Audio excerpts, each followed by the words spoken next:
Hello, this is Captain speaking. Je vous emmène dans le super coin où je fais souvent des vidéos. Et là, on va faire des intros sur deux vidéos super importantes. Allons-y.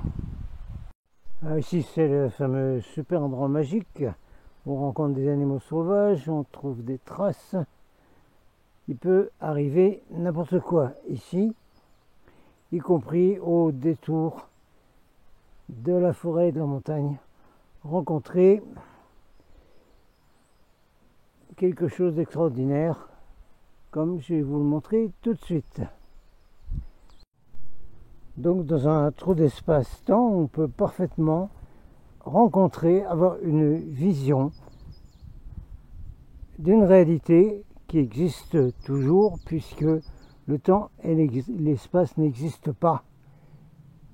Donc ça peut vous arriver n'importe quand. Et c'est le sujet de la vidéo qu'on va faire maintenant, qui est la conscience unifiée de groupe.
Donc ce que vous avez vu là, c'est un parfait exemple de ce qu'on appelle en anglais Unified Group Consciousness, c'est-à-dire la conscience de groupe unifiée, où tout le monde marche du même pas, a les mêmes symboles, a le même but, le même esprit, la même fréquence, et comme disent nos cousins canadiens, tous sur la même page.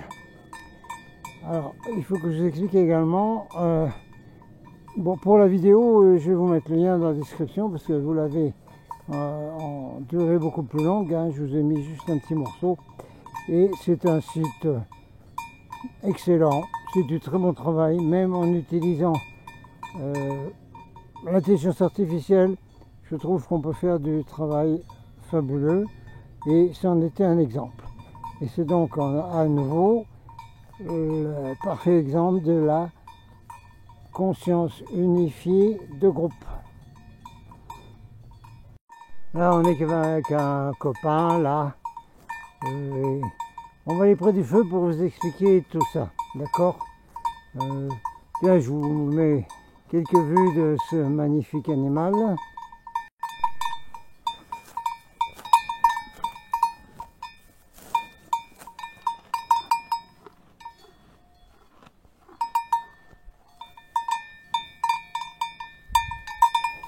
Oui, il est comme nous, il est tagué, hein, vous voyez bien. Ah, c'est une fifi. Je crois que c'est un taureau, mais c'est une gamine. C'est une bayotte. Ben voilà. Une gentille gamine. C'est une sœur bayotte. Voilà. Vous voyez, elle est taguée comme nous, hein, dans les oreilles. Mais t'inquiète, il va y avoir un nouveau monde.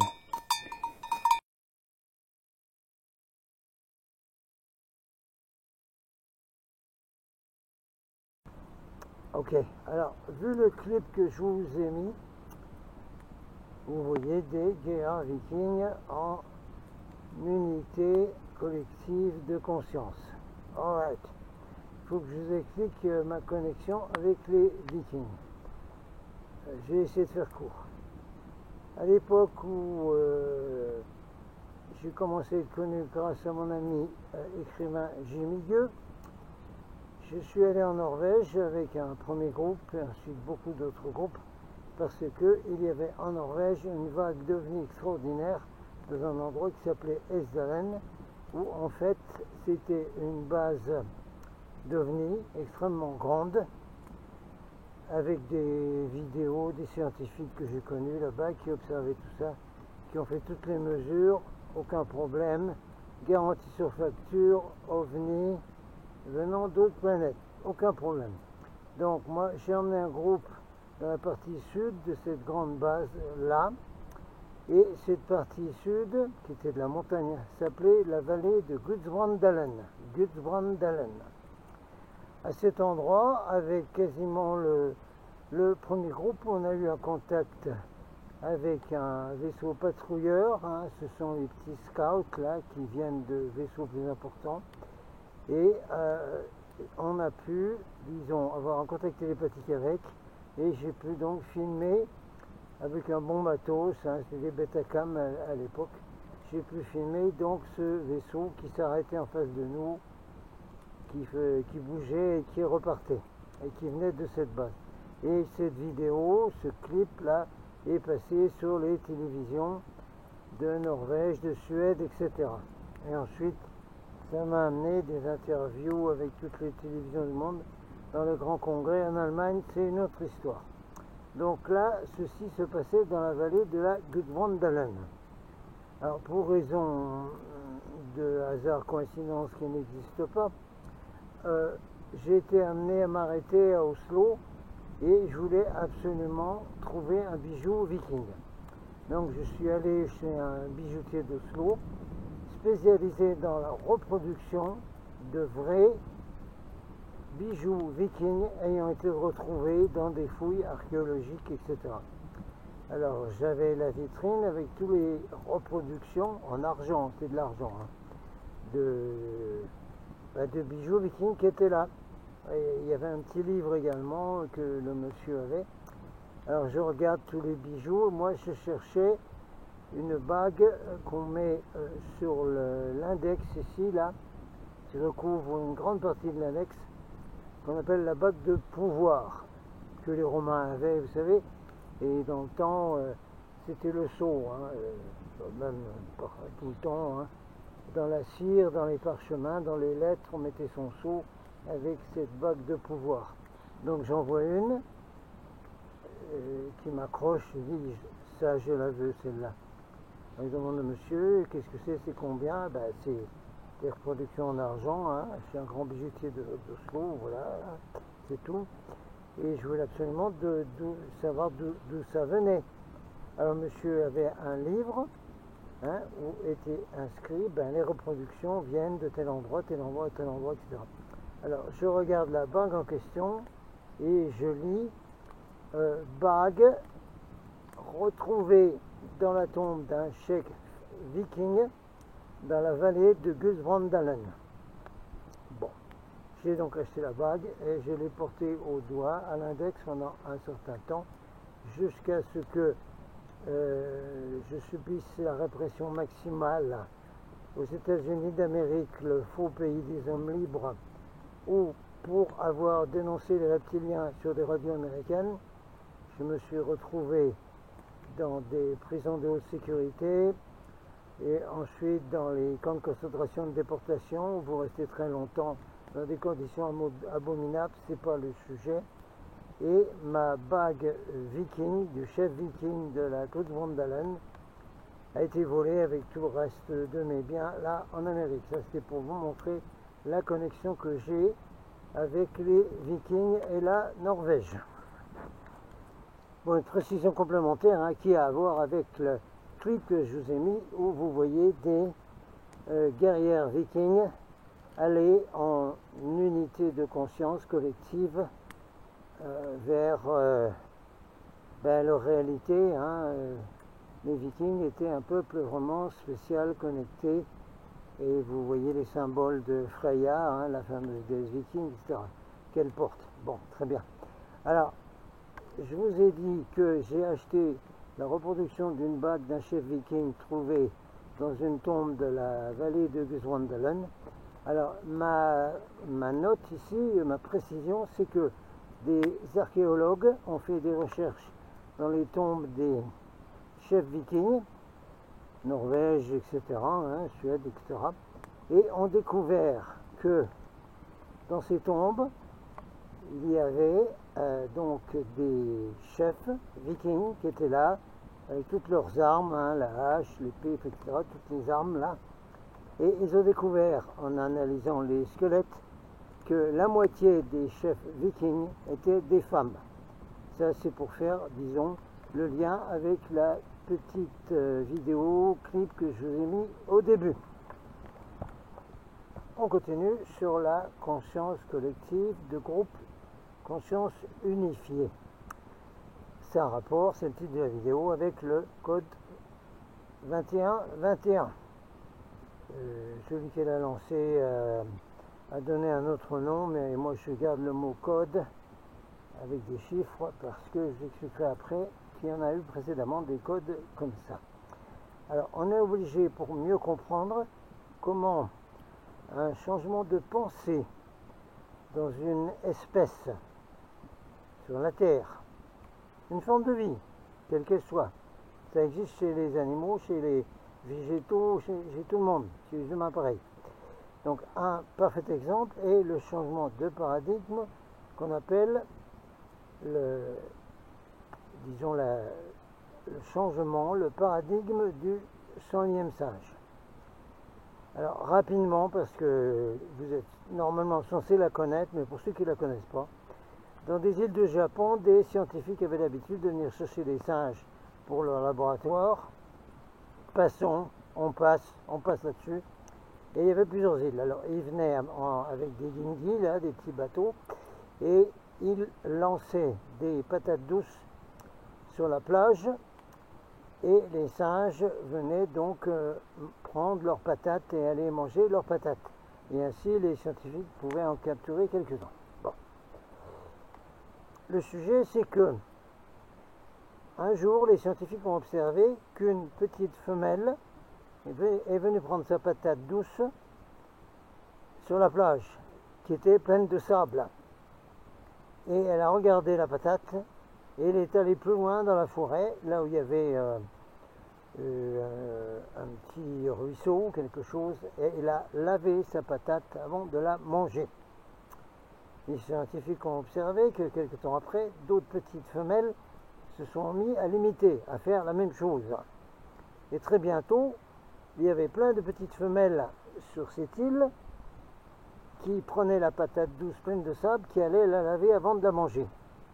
Évidemment, les anciens singes, etc.,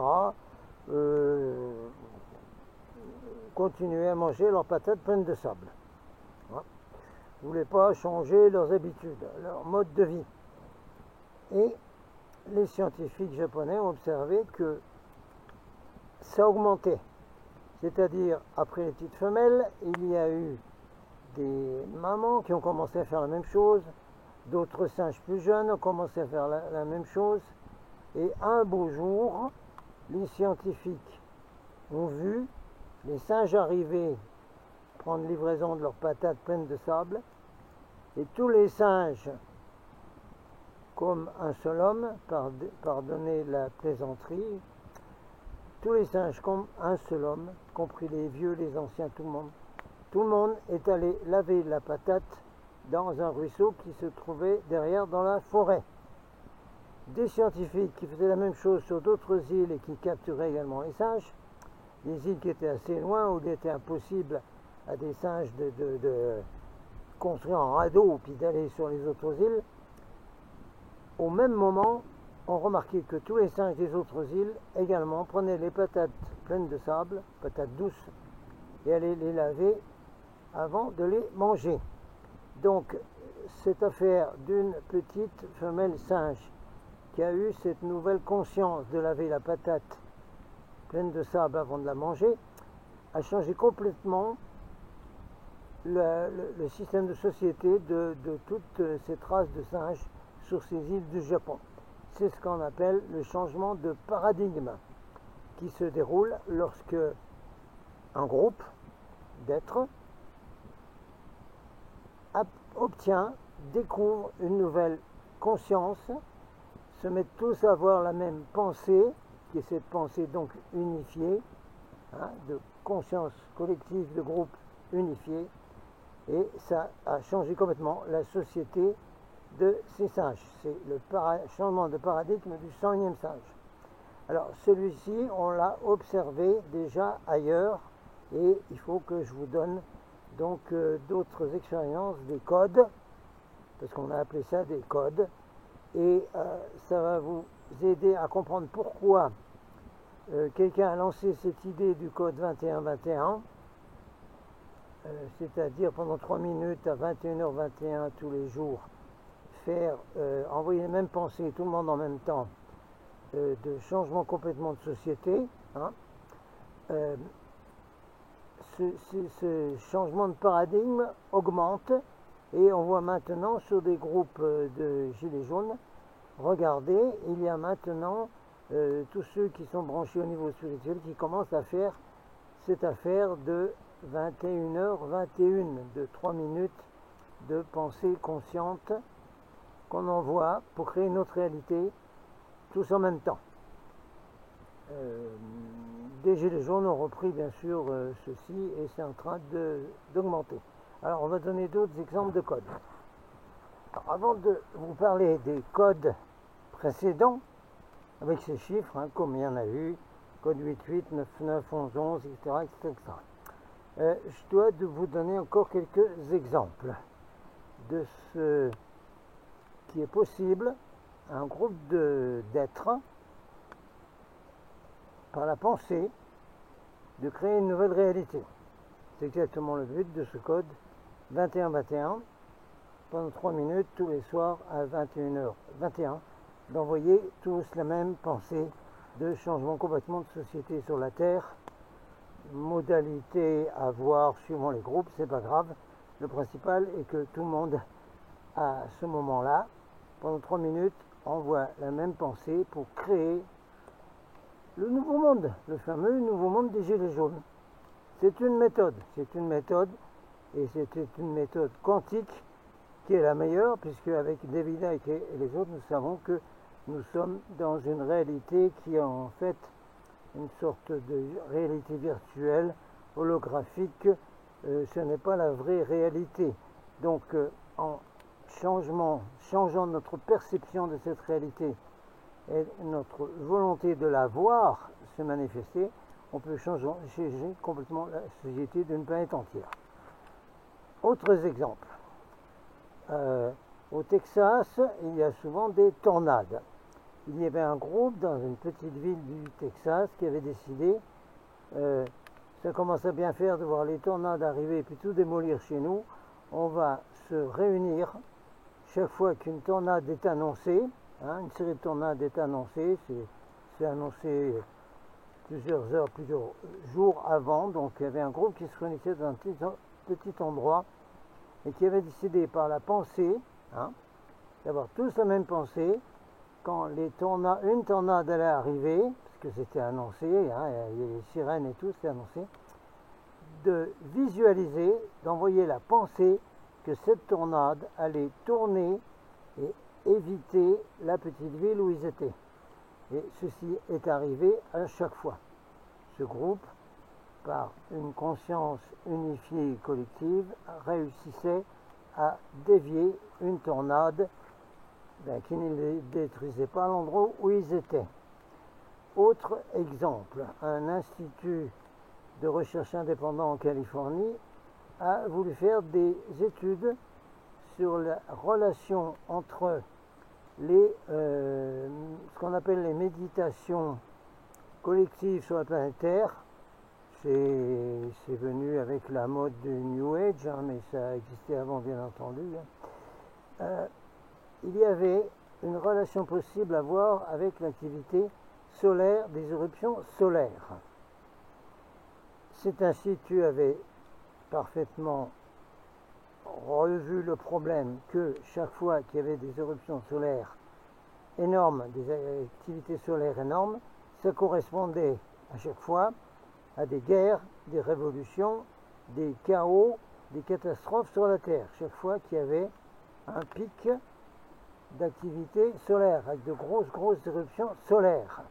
Et cet institut a fait des recherches et a découvert que chaque fois qu'il y avait des groupes en Californie, parce que les idées spirituelles Dixit New Age, là, j'en parle dans mes vidéos ailleurs, hein, de tout ça, allez voir, c'est pas le sujet d'aujourd'hui. Cet institut a découvert que chaque fois qu'il y avait des méditations d'un groupe assez important, en Californie et puis ailleurs, parce que j'étais connecté avec d'autres groupes, eh bien, les éruptions solaires sur le soleil diminuaient. Nous savons parfaitement que tous les peuples dits primitifs, hein, que ce soit les Celtes, les Indiens d'Amérique, etc., étaient extrêmement connectés avec le soleil et savaient déjà tout ça. Ça, c'était donc encore un autre exemple de la possibilité de changer de façon quantique, c'est de la physique quantique, de changer une réalité sur la planète Terre. Pour finir la vidéo, je voulais parler des codes précédents avec des numéros. On va faire ça assez bref, hein. Si vous voulez, vous allez chercher ça sur internet, faites vos recherches, par exemple sur le code qui devait s'appeler 88 Crystal Light Link. Ensuite, on va parler de la convergence harmonique. Et il y a eu encore d'autres codes. Et de toute façon, le nouvel ordre mondial et l'élite ne veulent pas du tout ce genre de choses. C'est les choses les plus dangereuses pour eux, puisque par une opération de réalité quantique, on change complètement une société entière. Alors ça, ils ne veulent pas. Quel exemple puis-je donner?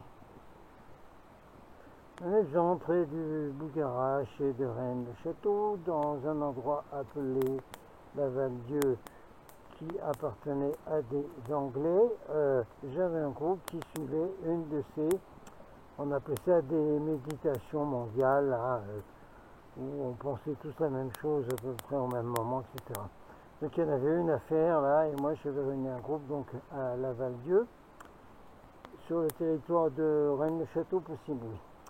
Alors donc les papiers avaient été envoyés à des gens, ça avait été affiché nulle part en ville, nulle part dans les journaux, nulle part.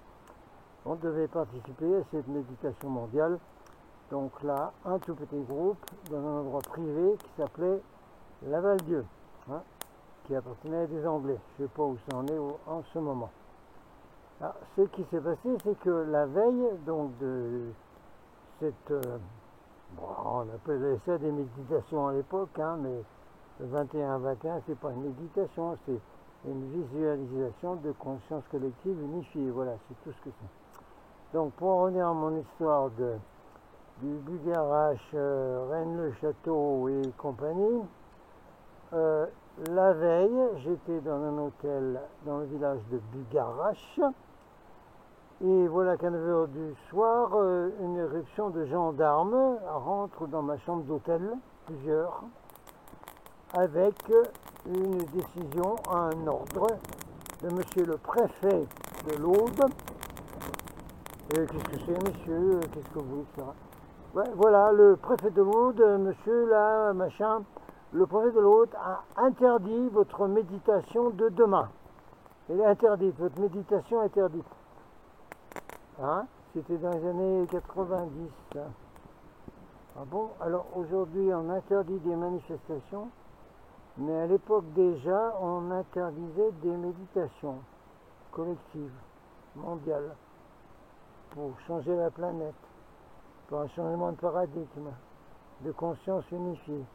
Ah, très bien, préfet de l'autre, ah, s'il vous plaît, ils n'aiment pas du tout ça, ils n'aiment pas du tout, hein. C'est pour ça que tous ceux qui sont dans cette explication et ces propositions se font littéralement assassiner, soit physiquement, soit virtuellement, soit financièrement, soit tout ce que vous voulez. D'accord.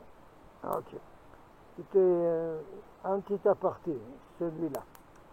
Alors, il y a eu, vous cherchez donc les codes, hein, Crystal Lightning 88, etc., 99, il y a eu le code de Lyon, je crois, 99, etc. 10-10, je ne sais plus ce que c'était. Après, il y a eu 11-11, avec la fameuse ouverture de la porte du 11-11 organisée par une américaine qui s'appelait Solara, pour ceux qui s'en rappellent, où des centaines de milliers de gens sur la planète ont fait la même chose au même moment. Alors cette fois, il fallait faire des mouvements, enfin, en même temps que des pensées. Hein, ça s'appelait l'ouverture de la porte du 11, c'était le code 11, voilà. Et ça ne durait pas 3 minutes, ce coup-là, ça durait 3 jours. Donc moi, j'étais en charge du groupe allemand de 144 avec mon copain ancien officier à Roswell de sécurité. J'étais en charge du groupe allemand aux pyramides d'Égypte, et là pendant 3 jours, cela avait réussi à obtenir des autorités égyptiennes qu'on utilise le plateau de Gizeh pendant 3 jours et 3 nuits non-stop, et il y avait donc dans le sens des aiguilles d'une montre, tout le monde a mis en blanc, et ça se passait sur toute la planète, et envoyait les mêmes énergies en même temps sur toute la planète. Ça, c'était l'ouverture de la porte du 11-11. Vous faites les recherches, hein, je vais pas vous mettre des exemples là. Alors, la convergence harmonique, ça avait été un peu avant, en 1987, au mois d'août. C'était le même principe, hein, et il n'y avait pas d'internet, hein, c'est circulé par l'ancien système de recevoir des bulletins par la poste, etc. Il y avait une méditation, encore, ça s'appelait comme ça, méditation mondiale, qui s'appelait la convergence harmonique. On peut parler ici aujourd'hui de convergence d'unité de conscience du code 21-21, il n'y a pas de problème là-dessus. Donc là, c'était le 15 août 1987, qui était une date mariale, au fait, pour ceux qui savent ce que c'est. Merci la fumée qui nous purifie, c'est très bien. Vous avez entendu. Ah ben elle purifie, grave là, garçon. Alors, la convergence harmonique d'août 1987 a été suivie, parce que ça devait être à une certaine heure, hein, pareil, tout le monde devait envoyer la même pensée sur toute la planète. Elle a été suivie par 500 millions de personnes sur la Terre. 500 millions de personnes sur la Terre ont fait la même chose à la même heure avec les mêmes pensées sur toute la planète Terre. Il y avait beaucoup de groupes en Orient qui ont suivi ça, y compris des groupes bouddhistes, hindouistes, etc., qui ont suivi la convergence harmonique de 1987. J'ai pas le temps de vous mettre des photos et tout ça, allez chercher ça sur internet, faites la recherche convergence harmonique 1987, vous trouverez des sites où vous verrez comment ça s'est passé, etc. Ça, c'était donc les codes. Le code qui a suivi 12-12, je ne vais pas en parler parce que celui-là, ça n'a pas été du tout, il n'allait pas du tout. Et après ça, on arrivait dans les années 94 donc, et là, regardez absolument, je mettrai le lien en description, une vidéo interview de Nexus avec Jean-Jacques Crèvecoeur qui explique comment tout ce système alternatif a été détruit à partir de 1994 avec le faux drapeau organisé, massacre, temple solaire, etc. Ça pourrait être un sujet d'une autre vidéo, mais Jean-Jacques Crèvecoeur explique très très bien cette affaire qui s'est passée en 94-95, où on a commencé la chasse envers les groupes justement qui faisaient des méditations, qui se réunissaient avec la même idée, les mêmes pensées pour changer la planète. Ensuite, il y a eu les autres font drapeau, hein, septembre 2001. Ensuite, on a eu le coco qui n'est pas vie du tout, hein, qui est contre la vie, etc. Avec le même principe de supprimer complètement tout ce mouvement alternatif de conscience pour changer la planète. Voilà, vous savez pourquoi aujourd'hui il est important de recommencer ce genre de code et de reprendre cette conscience collective unifiée, avec unité, fraternité, qui était très exactement celle de tout le début des Gilets jaunes. On était 4,5 millions, si ce n'est pas 5 millions, à marcher en unité, comme le clip des guerriers vikings que vous avez vu au début. Voilà. J'arrête la vidéo là, réfléchissez. Juste quelques lignes d'explication par Marie-Jeanne, qui est une figure importante des Gilets jaunes, qui explique comment ça fonctionne, le code 21 à 21h21 tous les jours. Et on va voir ce que ça va donner, combien vont reprendre ceci, et si on arrive à repartir dans le même changement de paradigme qui avait démarré les Gilets jaunes. Pourquoi ça fonctionne tout ça? Parce que comme le disent mes amis indiens chez qui j'ai vécu, et tous les Indiens d'Amérique utilisent les mêmes mots,